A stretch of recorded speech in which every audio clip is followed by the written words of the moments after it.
first of all thank you আপোনালোকে আহিছে তো অভিয়াছলি ভাল লাগিছে আৰু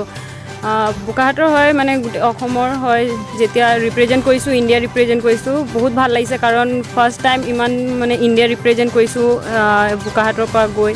তো বহুত ভাল লাগিছে কাৰণ তাত মানে সব বহুত হাই লেভেল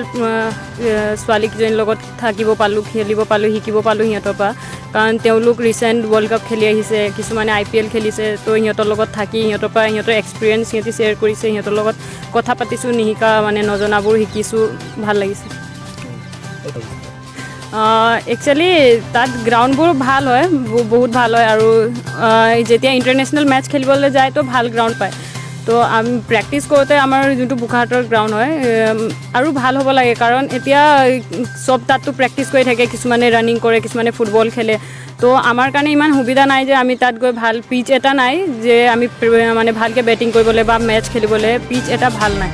তো আমাক তাত পিচ লাগে একচুৱেলি খেলিবলৈ কাৰণ ইফালে যদি ফুটবল হৈ থাকে ইফালে আমি বেটিং কৰিব নোৱাৰোঁ আৰু যদি বেটিং কৰোঁ কাৰোবাক দুখ পালে আকৌ ৰানিং কৰি থকাকেইটাক যদি দুখো পায় তেতিয়াহ'লে সিহঁতি মানে চিঞৰ বাখৰ কৰে অলপমান কাজিয়া পেচাল হৈ যায় তো এইফালে আকৌ হেলিপেড বনাই থৈ দিছে হেলিপেডৰ কাৰণে আমাৰ সুবিধা নাই আৰু বেটিং মানে ক্ৰিকেটৰ কাৰণে একচুৱেলি সুবিধা নাই